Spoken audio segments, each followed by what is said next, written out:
উসমান রাদিয়াল্লাহু তাআলা আনহু জান্নাত জাহান্নামের বর্ণনা শুনে কাঁদতেন না। যখন কবরের কথা আলোচনা হতো, কবরস্থানে যেতেন, দরদর করে কাঁদতে থাকতেন। এরপর একটা সভ্যতা আসলো, আধুনিক সভ্যতা, যে সভ্যতা কবরস্থানকে লোকালিটি থেকে অনেক দূরে সরিয়ে দিল। সমাজ একটা, গ্রাম একটা, কবরস্থান অনেক দূরে। মানুষ মারা গেলে তাকে দূরে কবর দিতে যেতে হয়, তাই না? আর ওই যুগে এমন ছিল, কবরস্থান ছিল মসজিদের পাশে।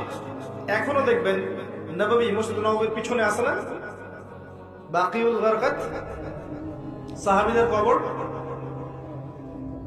কারণ ছিল, যখন মানুষ এটা অতিক্রম করবে প্রতিদিন নামাজ পড়তে যাওয়ার সময় 5 বার করে, তার মধ্যে পরকালের ফিকির হবে, কবরের কথা চিন্তা থাকবে, কান্না আসবে, দুনিয়ার জীবন এর তুচ্ছতা সম্পর্কে আমাদের ধারণা আসবে।